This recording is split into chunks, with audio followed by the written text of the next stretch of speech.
today's lecture, we will discuss about the largest animal phylum, that is phylum Arthropoda. तो आज के lecture में हम डिस्कस करेंगे एनिमल किंगडम के सबसे बड़े फाइलम के बारे में, और वो फाइलम है फाइलम आर्थ्रोपोडा। तो मैं हूं आपका teacher doctor Prahlad Sharma. My experience is more than 15 year. तो कई मेरे ढेर सारे स्टूडेंट्स नीट की एग्जामिनेशन में सिलेक्टेड है। तो आई थिंक आप भी हार्ड वर्क करेंगे और आपका भी सिलेक्शन नीट एग्जामिनेशन में होगा। तो आज के लेक्चर को हम स्टार्ट करते हैं स्टूडेंट्स। तो आज के लेक्चर में हमें डिस्कस करना है फाइलम आर्थ्रोपोडा।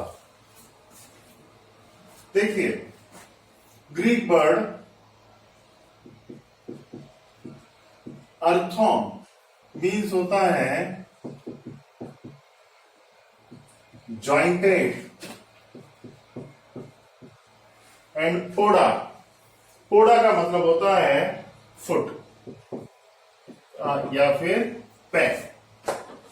तो ऐसे एनिमल जिनमें की जॉइंटेड अपेंडेज या फिर जॉइंटेड लेग देखने को मिलते हैं, उसे हम इस फाइलम के अंदर इंक्लूड करते हैं। तो सबसे पहली बार जो टर्म है आर्थ्रोपोडा, तो term arthropoda given by von Seward. ये साइंटिस्ट थे, इन्होंने सबसे पहली बार टर्म आर्थ्रोपोडा इंट्रोड्यूस किया था।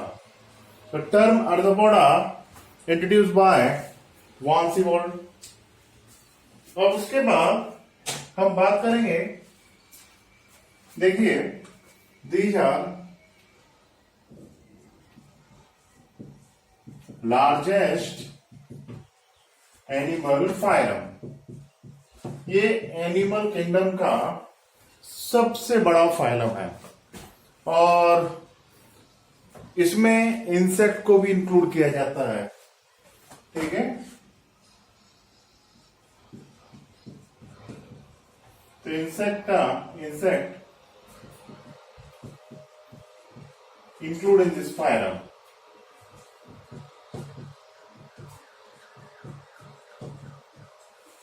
तो जो इंसेक्ट होते हैं उनको भी इसी फाइलम के अंदर इंक्लूड किया जाता है। ठीक है, अब आपको अच्छी तरह से पता है कि total number of animal species जितनी भी है हमारे नेचर में, ठीक है, अप्रोक्सीमेट यू नो डैट कि total number of describe species कितनी है। Total number of describe species है अप्रोक्सीमेट 1.7 और 1.8 मिलियन समथिंग। तो ये हमारे एनिमल और प्लांट्स की डिस्क्राइब स्पीसीज है। इसमें से एनिमल की डिस्क्राइब स्पीसीज कितनी है?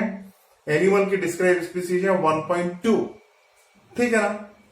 तो इन ओवरऑल डिस्क्राइब्ड स्पीसीज में से, या जो नेम्ड स्पीसीज है, इन स्पीसीज में से over 2/3 named species come under this phylum।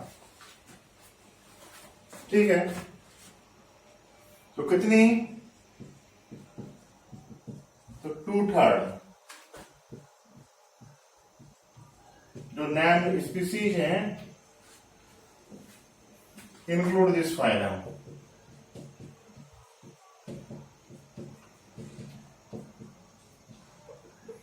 तो 2/3 जो नेम्ड स्पीसीज हैं उन्हें इस फाइलम के अंदर इंक्लूड किया जाता है। कितनी? 2/3 नेम्ड स्पीसीज। तो जितनी भी स्पीसीज हैं ऑल ओवर द अर्थ हमारे एनिमल्स की, उसमें से, मेरी बात को जरा ध्यान से सुनिए, इस पर कई बार क्वेश्चन आया है। तो उसमें से अप्रोक्सीमेट 2/3 नेम्ड स्पीसीज जो हमारे अर्थ पर देखने को मिलती हैं, वो किसमें आती हैं? फाइलम आर्थ्रोपोडा में आती हैं। एनिमल किंगडम की सबसे बड़ी क्लास मानी जाती है क्लास इंसेक्टा। तो क्लास इंसेक्टा को भी इसी फाइलम में रखा जाता है। ठीक है, अब इसके बाद हम इसके कुछ बायोलॉजिकल कैरेक्टर्स के बारे में और देख लेते हैं, जो कि बहुत ही इंटरेस्टिंग है।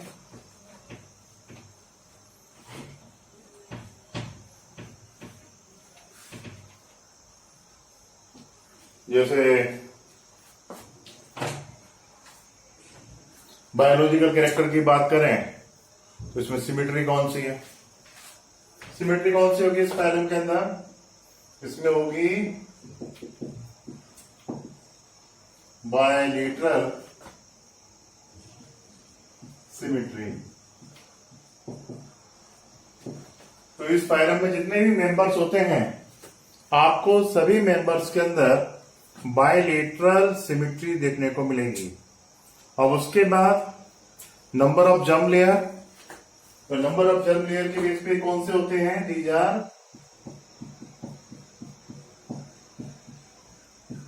Triploblastic animal.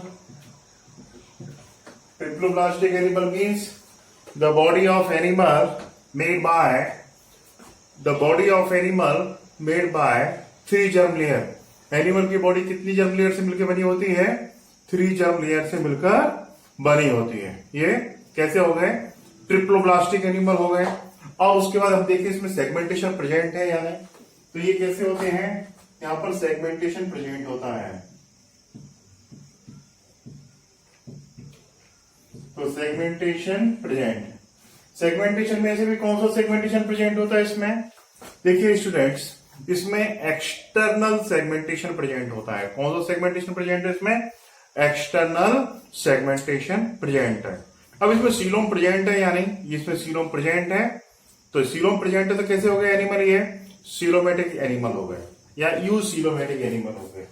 तो ये एनिमल कैसे हैं?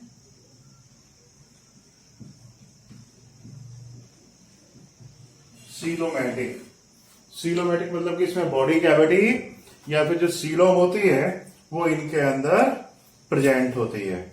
ठीक है, क्लियर? ठीक है।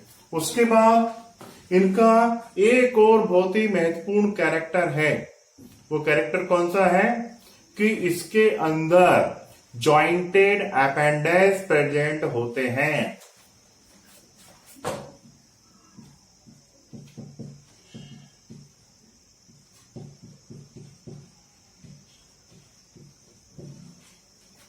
Jointed appendages present. तो ये कैरेक्टर है। और भी कैरेक्टर डिस्कस कर रहे हैं। ये क्लियर हो गया?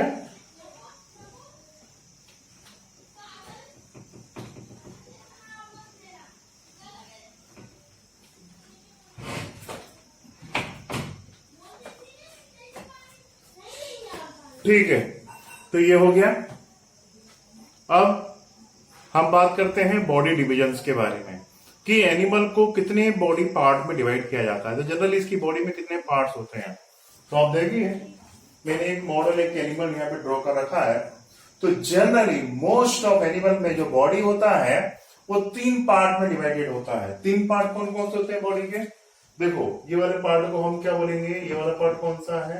हेड। दूसरा ये वाला पार्ट कौन सा है? थॉरैक्स। और ये वाला पार्ट कौन सा होता है? एब्डोमेन।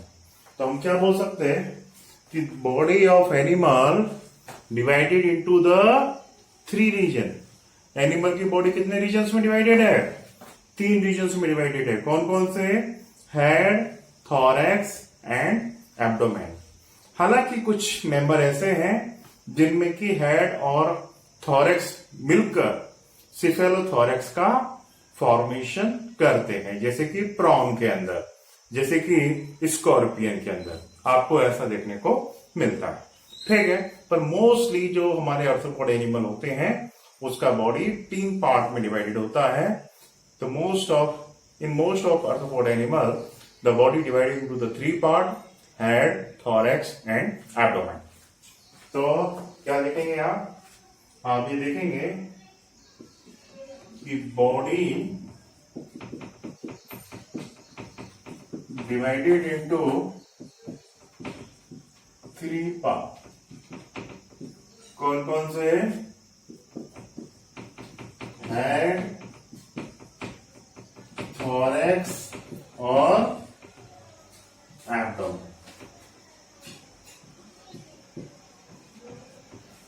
तो body of animal divided into the 3 part. तो बॉडी स्टूडेंट देखिए, एनिमल का बॉडी कितने पार्ट में डिवाइडेड है? एनिमल का बॉडी 3 पार्ट में डिवाइडेड है। 3 पार्ट कौन कौन से? हेड, थोरैक्स और एब्डोमेन। It become clear? समझ में आ गया? ठीक है। अब हम बात करते हैं इसके हैबिटेट के ऊपर कि इन एनिमल्स का हैबिटेट कैसा होता है। तो देखिए स्टूडेंट्स, हैबिटेट बहुत बड़ा इंटरेस्टिंग है। ये एनिमल बेसिकली कॉस्मोपॉलिटन टाइप के होते हैं। नेचर में आपको सब जगह देखने को मिलते हैं। इस फाइलम के एनिमल मरीन हो सकते हैं, मतलब एक्वेटिक है। एक्वेटिक है तो फ्रेश वाटर भी देखने को मिल सकते हैं, मरीन देखने को मिल सकते हैं, और ब्रेकिश वाटर में भी इसके एनिमल देखने को मिल सकते हैं। तो if we discuss about the habitat, animal के हैबिटेट के रिगार्डिंग डिस्कस करें तो इस फाइलम के एनिमल एक्वेटिक इसके मेंबर जो है सब तरह के एक्वेटिक एनवायरनमेंट में देखने को मिलते हैं, भले ही वो फ्रेश वाटर रीजन हो या फिर वो हमारा मरीन रीजन हो या फिर वो हमारा ब्रेकिश वाटर रीजन हो, वहां देखने को मिलेंगे। या इस फाइलम के जो एनिमल होते हैं वो टेरेस्ट्रियल भी हो सकते हैं। ठीक है,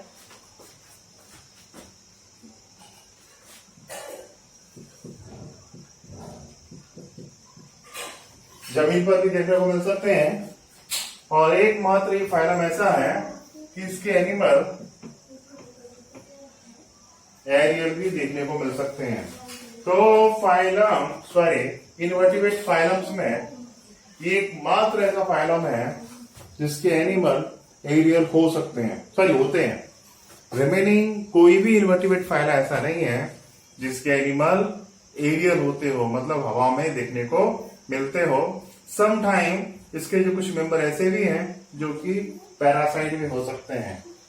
ठीक है, और इसके फ्यू मेंबर्स आर पैरासाइट।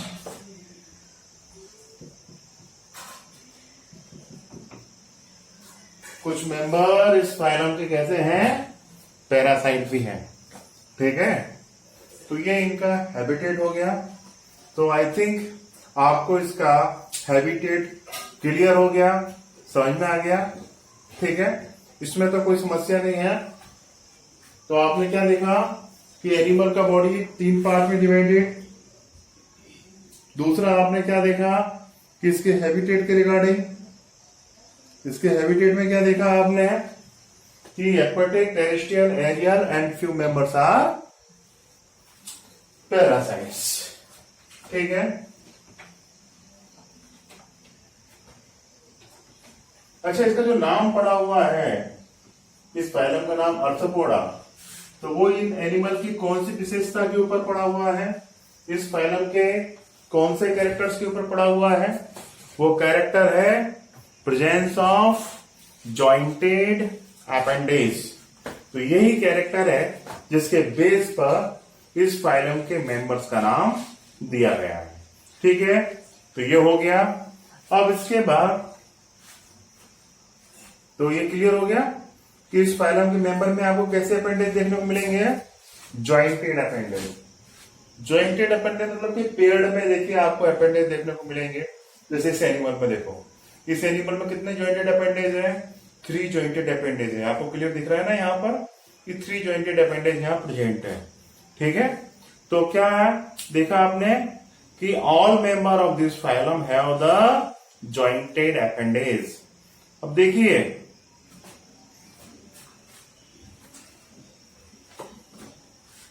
ये यूनिक कैरेक्टर है, स्पेसिफिक कैरेक्टर है।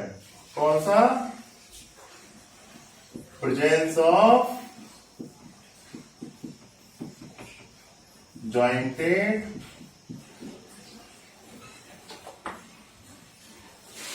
अपेंडेज।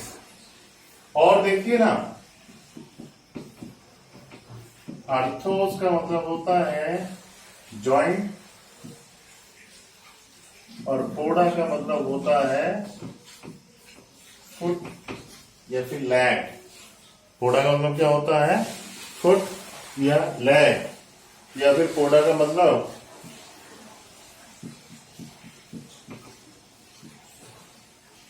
अपेंडेजेस भी हो सकता है।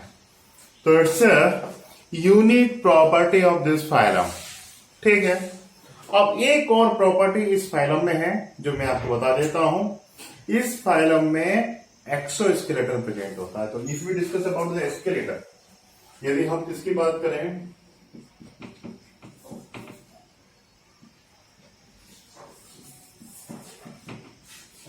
स्केलेटन की बात करें, तो हम क्या देखेंगे,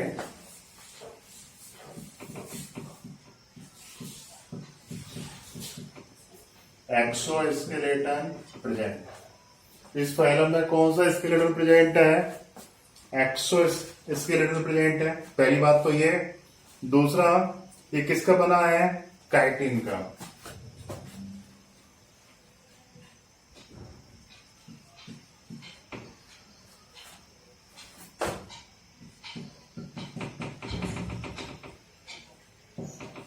इसमें एक्सोस्केलेटन प्रेजेंट होता है जो किसका बना होता है? काइटिन का बना होता है।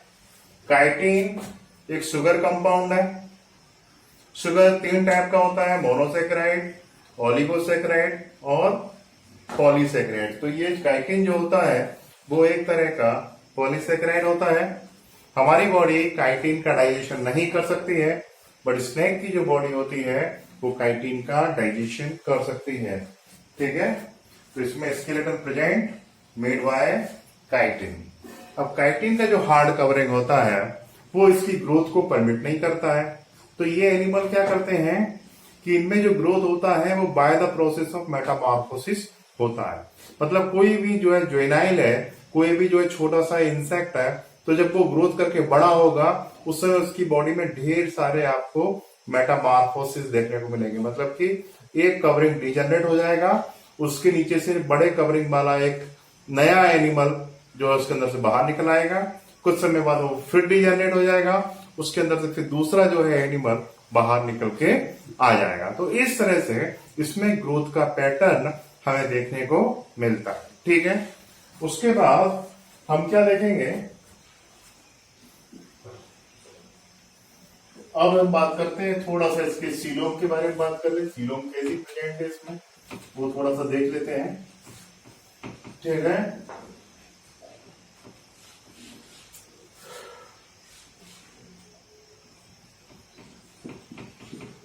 Coelom present.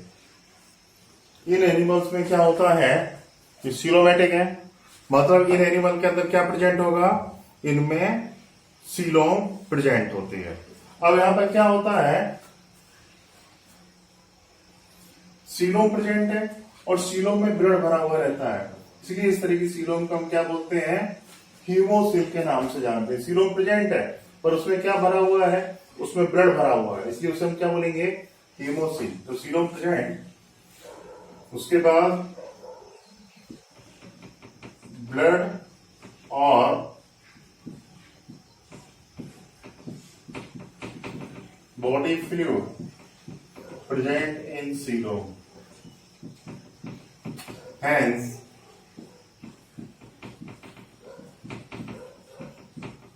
coelom is known as hemocoel.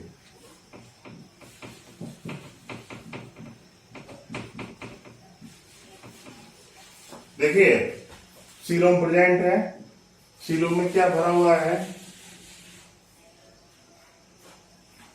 Blood या फिर बॉडी फ्लूइड सीलोम के अंदर प्रेजेंट है, इसलिए इस सीलोम को क्या बोला जाता है, तो इस सीलोम को बोला जाता है हीमोसिल। तो it's a very important points, इस पे कई बार क्वेश्चंस पूछे गए हैं, तो ये याद रखिए कि यहाँ पर सीलोम प्रेजेंट है और सीलोम में क्या भरा हुआ है, सीलोम में ब्लड भरा हुआ है, इसलिए इस तरह की सीलोम को क्या बोलते हैं हम, इस तरह की सीलोम को हम बोलते हैं हीमोसी। ठीक है, ये क्लियर हो गया। अब उसके बाद हम बात करते हैं डाइजेस्टिव सिस्टम कैसा है इसमें।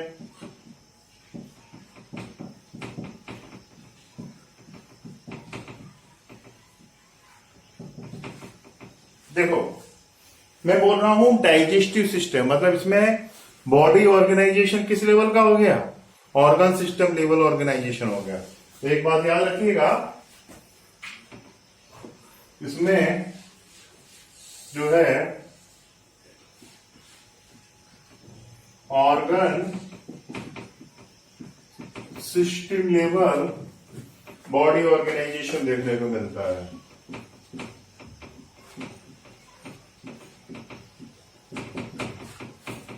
बॉडी ऑर्गेनाइजेशन किस लेवल का देखने को मिलता है, यहां पर ऑर्गन सिस्टम लेवल देखने को मिलता है। इट क्लियर, ये सबको समझ में आ गया ना। ठीक है, अब हम बात करते हैं डाइजेस्टिव सिस्टम के बारे में, डाइजेस्टिव ट्रैक्ट कैसा होगा। ठीक है, तो डाइजेस्टिव ट्रैक्ट को बात करें तो भाई देखो, इसमें माउथ भी है, इसमें एनस भी है। ठीक है, इसमें इनकमिंग ओपनिंग मतलब इनकमिंग पोर भी प्रेजेंट है एलिमेंट्री कैनाल में, और इसमें जो है इजेशन जो है पोर भी प्रेजेंट है, दोनों तरह के पोर प्रेजेंट है। मतलब इसमें एलिमेंट्री कैनाल कैसा हो गया, इसमें एलिमेंट्री कैनाल कंप्लीट टाइप का हो गया। यदि एलिमेंट्री बॉडी के डाइजेस्टिव सिस्टम में केवल एक ही ओपनिंग होती तो इनकम्प्लीट टाइप का। एक्चुअली यहाँ पे जो बॉडी प्लान होता है वो tube with in tube body plan होता है। अब tube with in tube body plan है ना, मतलब यहाँ पे आप क्या देखेंगे, एलिमेंट्री कैनाल कैसा है, कंप्लीट। ठीक है, तो डाइजेस्टिव सिस्टम की बात करें तो हम क्या देखते हैं डाइजेस्टिव सिस्टम के अंदर कि यहां पर गट या फिर जो एलिमेंट्री कैनाल है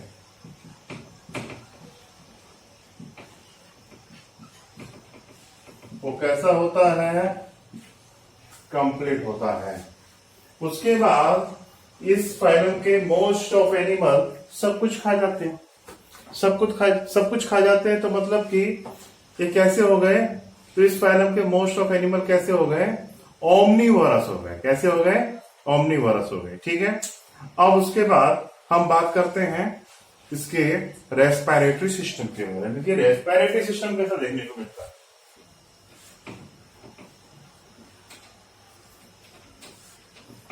तो रेस्पिरेशन के पॉइंट ऑफ व्यू से हमारे जो अर्थोपोड काफी एडवांस होते हैं, उनमें कई ढेर सारे रेस्पिरेटरी स्ट्रक्चर्स डिफरेंट क्लासेस के अंदर देखने को मिलते हैं। ठीक है, तो हम बात करेंगे किसके बारे में, तो we discuss about respiratory system.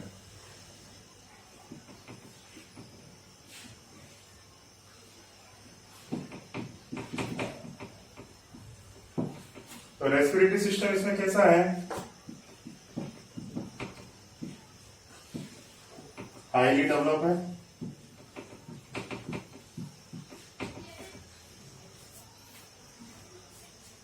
इसमें जो रेस्पिरेटरी सिस्टम होता है वो हाईली डेवलप होता है, और कई ढेर सारी रेस्पिरेटरी डिवाइसेस इनमें देखने को मिलती हैं। कौन कौन सी डिवाइसेस देखने को मिलती हैं उन्हें हम डिस्कस करते हैं। जैसे फॉर एग्जांपल गिल्स,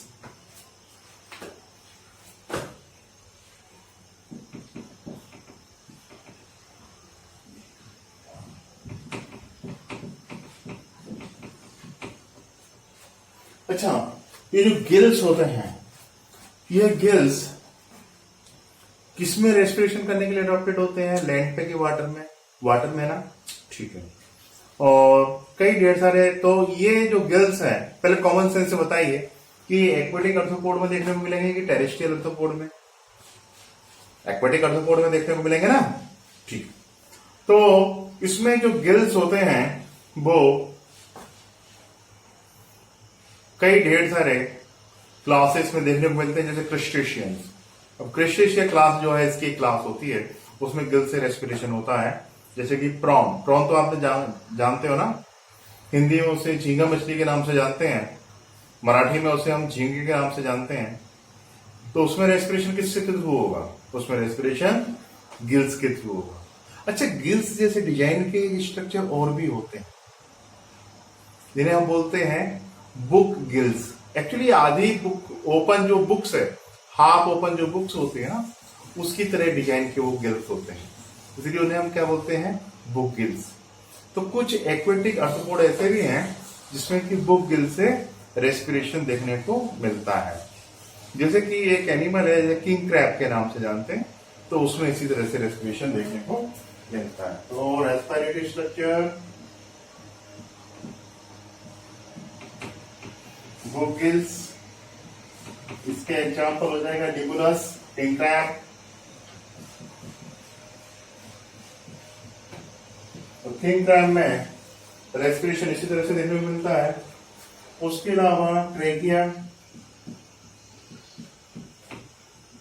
ट्रेकिया जो होते हैं ये होलो पाइप होते हैं जिनके ऊपर काइटिन का कवरिंग होता है। तो जैसे किसी इलेक्ट्रॉनिक डिवाइसेस के अंदर वायरिंग का नेटवर्क होता है ना, उसी तरह से आर्थ्रोपोड की बॉडी के अंदर छोटी छोटी हॉलो ट्यूब का नेटवर्क होता है। तो इन ट्यूब को हम क्या बोलते हैं, ट्रेकिया के नाम से जानते हैं।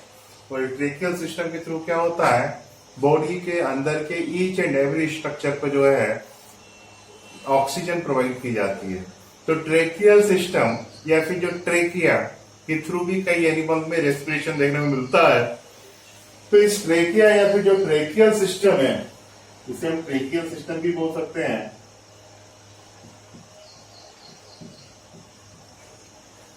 तो इस ट्रेकियल सिस्टम के थ्रू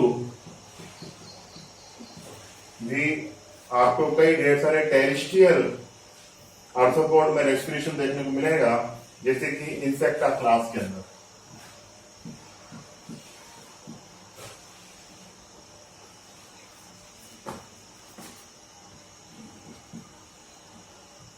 तो ये जो इंसेक्टा है, ये जो इंसेक्ट है, तो इनमें ट्रेकियल सिस्टम से रेस्पिरेशन देखने को मिलता है, जैसे कि एंट के अंदर या फिर हनी बी के अंदर, जैसे कॉकरोच के अंदर, बटरफ्लाई के अंदर। इनमें ट्रेकियल सिस्टम होता है जिसके थ्रू आपको रेस्पिरेशन देखने को मिलता है। इसके अलावा बुक लंग्स से भी रेस्पिरेशन देखने को मिलता है।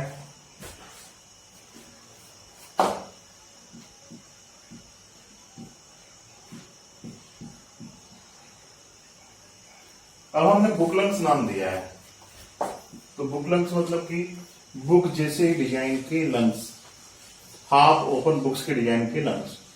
इसके थ्रू रेस्पिरेशन किसमें होगा, स्कॉर्पियन में।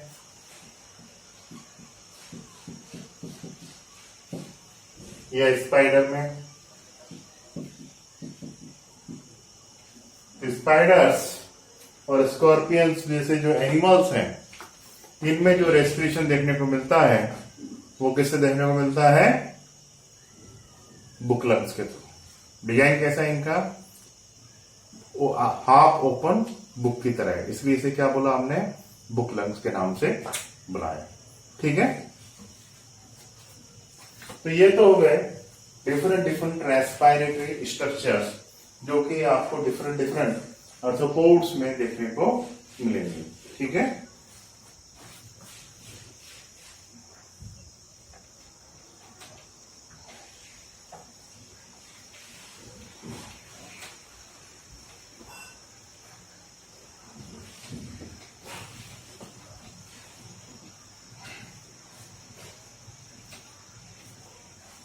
अब इसके बाद देखिए इसमें रेस्पिरेटरी सिस्टम बहुत ही डेवलप होता है।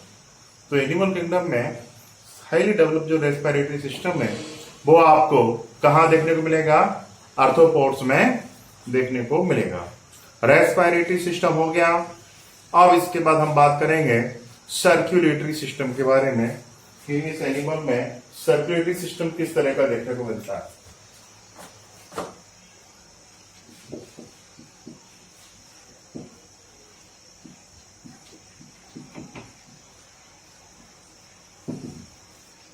So now we discuss about the circulatory system. इस फाइलम के अंदर सर्कुलेटरी सिस्टम के रिगार्डिंग डिस्कस करें तो सर्कुलेटरी सिस्टम का काम क्या है? बॉडी के अंदर होम्योस्टेसिस मेंटेन रखना, यूनिफॉर्मिलिटी मेंटेन रखना, बॉडी के अंदर जो है फूड मटेरियल की सप्लाई करना और बॉडी के अंदर से एक्सक्रीटरी मटेरियल को रिमूव करना। तो ये काम होते हैं सर्कुलेटरी सिस्टम के। तो सर्कुलेटरी सिस्टम इसमें हमें ओपन टाइप देखने को मिलेगा। कैसा देखने को मिलेगा? आपको ओपन टाइप देखने को मिलेगा।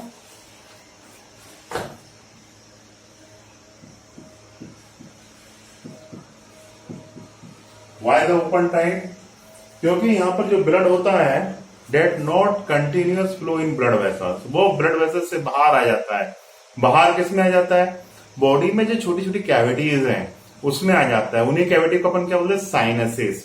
तो साइनसिस में ब्लड आ गया तो blood come out from the blood vessels. इसलिए इसमें जो सर्कुलेटरी सिस्टम है उसे हमने क्या बोला? Open type. अब उसके बाद हम बात करें किसके बारे में? हार्ट के बारे में कि इन एनिमल में हार्ट कैसा देखने को मिलता है। इन एनिमल का जो हार्ट होता है वो बेसिकली न्यूरोजेनिक होता है क्योंकि उनके अंदर कॉन्ट्रैक्शन एक्सपांशन की इंफॉर्मेशन सेंड करने के लिए हार्ट में कोई स्पेशल डिवाइस नहीं है। कॉन्ट्रैक्शन और एक्सपांशन की जो इंफॉर्मेशन है, मतलब कि हार्ट बीट की जो इंफॉर्मेशन है वो कहां से आ रही है? बाय नर्व आ रही है। तो इनमें कौन सा हार्ट प्रेजेंट होता है?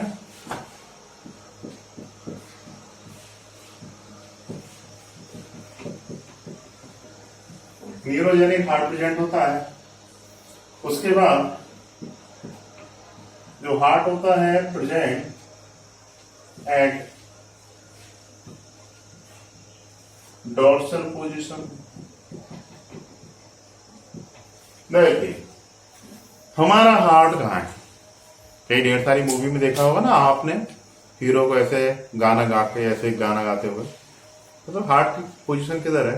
बॉडी के इस साइड में। ये वाला जो साइड, ये साइड कौन सा है हमारा? ये वाला जो साइड है, ये साइड है हमारा वेंट्रल साइड। तो हमारा जो हार्ट होता है वो वेंट्रल साइड में।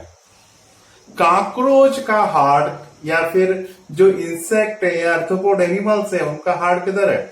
उनका हार्ट डोर्सल साइड में। तो हमारा हार्ट इधर। अब आप अंदाजा लगाइए, काकरोच का हार्ट डोर्सल साइड, मतलब किधर? इधर है क्या? नहीं, किधर होगा? पीछे की साइड होगा इधर। ठीक है, तो इनका हार्ट किधर प्रेजेंट होता है? इन एनिमल्स का हार्ट बॉडी के डोर्सल साइड में प्रेजेंट होता है। दूसरा, अब देखो ब्लड के अंदर एक पिगमेंट होता है जो कि ऑक्सीजन को कैरी करने का काम करता है। तो ब्लड में कोई भी ऐसा पिगमेंट प्रेजेंट जो कि ऑक्सीजन को कैरी कर रहा है उसे हम क्या बोलते हैं? रेस्पिरेटरी पिगमेंट के नाम से जानते हैं। अब इनका रेस्पिरेटरी सिस्टम इतना डेवलप है कि ब्लड को रेस्पिरेटरी पिगमेंट की आवश्यकता होती नहीं है। और ब्लड में जो कलर होता है वो किसकी वजह से होता है? रेस्पिरेटरी पिगमेंट की वजह से होता है। जैसे कि हमारा ब्लड रेड कलर का है, तो ब्लड में रेड कलर कहां से आया? हमारे ब्लड में हीमोग्लोबिन की वजह से आया ना। तो हीमोग्लोबिन क्या है? Respiratory pigment. अब इनके ब्लड में रेस्पिरेटरी पिगमेंट है ही नहीं, तो इनका ब्लड कैसा होगा? कलरलेस। ठीक है, तो इनके ब्लड में क्या होता है? Respiratory pigment absent.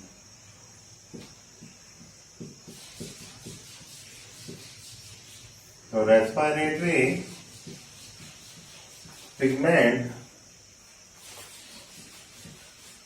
Absent in blood. अच्छा, ब्लड में रेस्पिरेटरी पिगमेंट एब्सेंट है तो ब्लड का कलर लिम्फ की तरह दिखाई देगा। ह्यूमन में लिम्फ कैसा होता है? कलरलेस। इनका भी ब्लड कैसा है? कलरलेस। इसलिए इनके ब्लड को क्या बोलते हैं? हीमोलिम्फ के नाम से जानते हैं। ठीक है, तो ब्लड ऑफ जो आर्थ्रोपोडा होता है उसे क्या बोला जाता है? हीमोलिम्फ।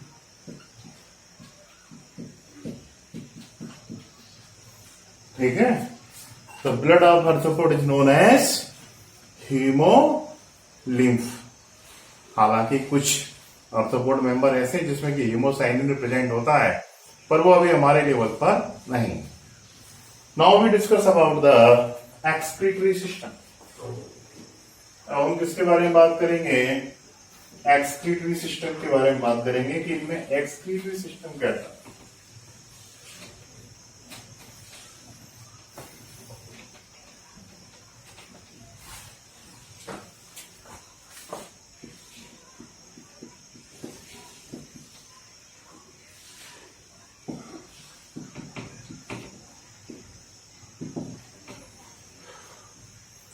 तो now we discuss about the excretory system.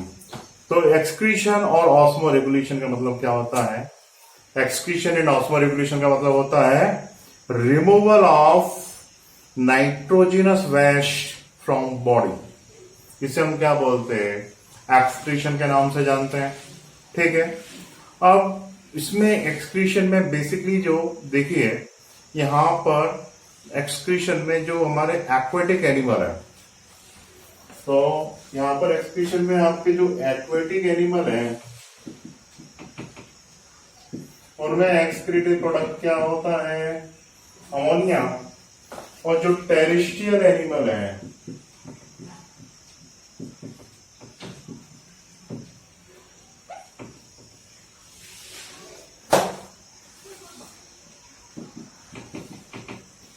उनमें एक्सक्रीटिव प्रोडक्ट होता है यूरिक एसिड। इसके अलावा और भी ढेर सारे एक्सक्रीटिव प्रोडक्ट आर्थ्रोपोड में देखने को मिलते हैं, जिन्हें हम चैप्टर एक्सक्रीशन वाला जो चैप्टर है हमारे ह्यूमन फिजियोलॉजी का, उसमें हम इसे डिस्कस करेंगे। तो देखिए ये तो बात हो गया मैटर ऑफ एक्सक्रीशन, कौन कौन से मैटर का एक्सक्रीशन कर रहे हैं। एक्वेटिक अमोनिया का कर रहे हैं, और जो टेरेस्ट्रियल एनिमल है वो यूरिक एसिड का कर रहे हैं। अब यहाँ पर एक्सक्रीटरी ऑर्गन कौन कौन से देखने को मिलेंगे, थोड़ा सा हम उसके बारे में बात कर लेते हैं। तो देखिए इसमें भी एक्सक्रीटरी ऑर्गन में ढेर सारे डायवर्सिटी देखने को मिलती है। जैसे कि कुछ एनिमल्स में जो ये एंटीनरी या ग्रीन ग्लैंड्स होती हैं, जिनके थ्रू की वो एक्सक्रीशन करते हैं। ठीक है। तो कुछ एनिमल में आपको कौन सी ग्लैंड देखने को मिलेंगी? एंटीनरी ग्लैंड। तो हम बात करेंगे इसके बारे में, एक्सक्रीटरी ऑर्गन के बारे में बात करें तो इसमें आपको क्या देखने को मिलेगा? एंटीनरी ग्लैंड्स देखने को मिलेंगी। इन्हें हम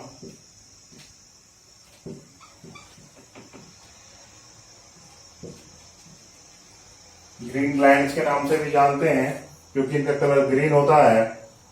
इनके थ्रू एक्सक्रीशन देखने को मिलता है। ये एंटीनरी ग्लैंड क्या होती है जरा समझो।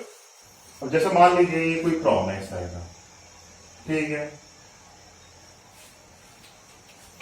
अब जैसे मान लो सपोज है ये कोई प्रॉन है,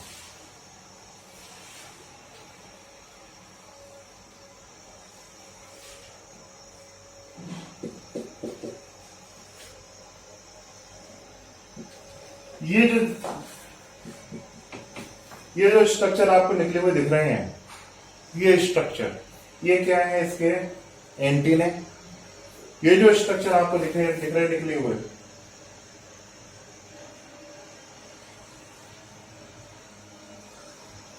ये प्रॉन तो कहीं देखी होगी ना आपने, झींगा प्रॉन।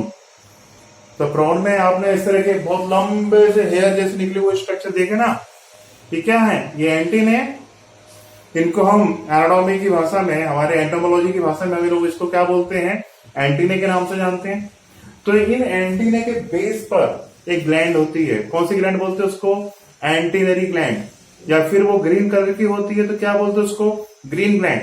तो ये एंटीनरी ग्लैंड या ग्रीन ग्लैंड जो होती है, ये एक एक्सक्रीटरी ग्लैंड है। ठीक है। तो कहां देखने को मिलेगी एंटीनरी ग्लैंड या ग्रीन ग्लैंड? ये देखने को मिलेगी हमें प्रॉन के अंदर। ठीक है। तो कुछ आर्थ्रोपोड एनिमल्स में जो एक्सक्रीशन हमें देखने को मिलता है वो किसके थ्रू देखने को मिलता है? एंटीनरी ग्लैंड के थ्रू देखने को मिलता है। ठीक है। इसके अलावा कुछ एनिमल्स में हमें एक्सक्रीशन जो देखने को मिलता है वो कॉक्सल ग्लैंड के थ्रू देखने को मिलता है। एक माउथ पार्ट होता है, माउथ में एक पार्ट होता है जिसे हम बोलते हैं कॉक्सा। तो कॉक्सा जो होता है वहां पर एक ग्लैंड होती है, उसे हम क्या बोलते हैं? Coxal gland. सॉरी मैं गलत हो गया। कुछ आर्थ्रोपोड्स की जो है जॉइंटेड अपेंडेज होते हैं। जॉइंटेड अपेंडेज में जो है उसके डिफरेंट डिफरेंट पार्ट्स हैं अपेंडेज के। तो अपेंडेज का एक पार्ट होता है जिसे हम बोलते हैं कॉक्सा। तो कॉक्सा जो है वहां पर ग्लैंड्स होती हैं जिनके थ्रू एक्सक्रीशन हो रहा है। तो कॉक्सा कहां पर है? अपेंडेजेस पे। दोनों साइड में ऐसे अपेंडेजेस हैं। अपेंडेजेस के डिफरेंट डिफरेंट पार्ट होते हैं, ठीक है। कोई फीमर हो गया, कोई कॉक्सा हो गया, कोई जो है टिबिया हो गया, कोई टॉर्सस हो गया। तो यहाँ पे कॉक्सा करके स्ट्रक्चर होता है जहां से एक्सक्रीशन होता है कुछ एनिमल्स में, सभी आर्थ्रोपोड में नहीं, कुछ आर्थ्रोपोड्स में, ठीक है। तो उसे क्या बोला जाता है, उसे हम बोलते हैं कॉक्सल ग्लैंड। तो कुछ आर्थ्रोपोड में एक्सक्रीशन किसके थ्रू होना है, कॉक्सल ग्लैंड के थ्रू होना है, ठीक है। जैसे कि स्कॉर्पियन में,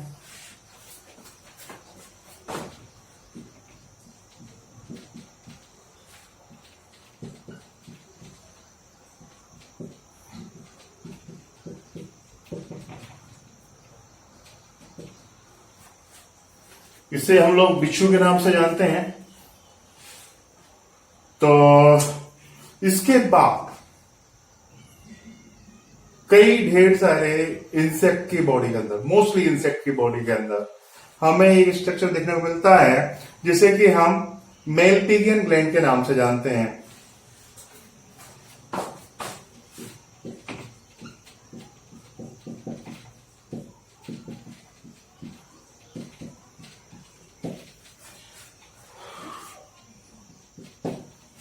कौन सी ग्लैंड्स, सॉरी, इसे हम मेलपिगियन ट्यूब्यूल्स के नाम से जानते हैं, not Malpighian gland, Malpighian tubule.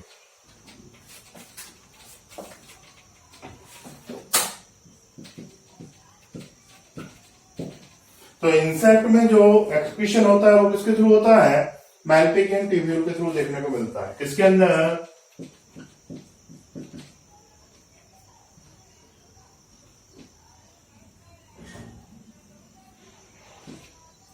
Insect के अंदर।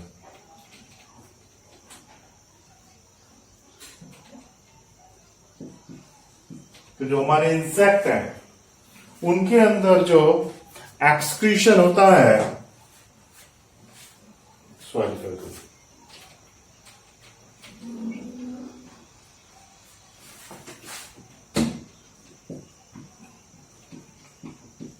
तो हमारे जो इंसेक्टा है, इंसेक्टा में जो एक्सक्रीशन होता है वो किसके थ्रू होता है, मेलपिगियन ट्यूब्यूल के थ्रू। देखिए ये मेलपिगियन बॉडी नहीं, मेलपिगियन बॉडी जो है नेफ्रॉन का एक पार्ट होता है।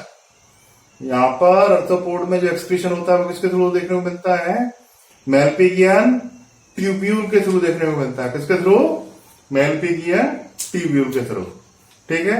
ये मेलपिगियन ट्यूब्यूल जो होती हैं ये गट में ऊपर होती हैं और एक्सक्रीटरी मटेरियल को जो है गट के अंदर डालती रहती है। किसमें डालती रहती हैं, गट के अंदर डालती रहती हैं, ठीक है। तो ये इस तरह से मेलपिगियन जो ट्यूब्यूल्स होती हैं वो अपना वर्क परफॉर्म करती हैं, ठीक है।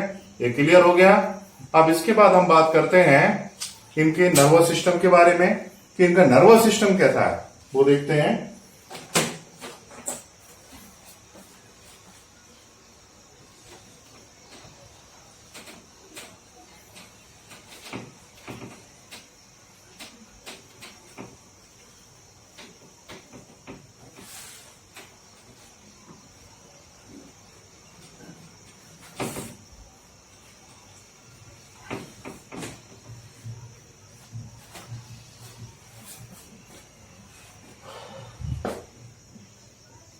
तो इनके nervous system, sensory structure, reproduction के बारे में हम नेक्स्ट लेक्चर में डिस्कस करेंगे। आज के लेक्चर में इतना सफिशिएंट। आप एनसीईआरटी में से चैप्टर को पढ़िए। एनसीईआरटी में काफी छोटा है पर प्रॉपर अंडरस्टैंडिंग के लिए इसे डेप्थ में पढ़ना मस्ट है, इसलिए हम थोड़ा सा डेप्थ लेके चलते हैं ताकि आपके सिलेक्शन की संभावना 99% हो। आप हार्ड वर्क करें तो 100% आपका सिलेक्शन हो, ठीक है। तो आज के लेक्चर में बस इतना ही सफिशिएंट। बाकी का डिस्कशन हम नेक्स्ट लेक्चर में करेंगे। Thank you.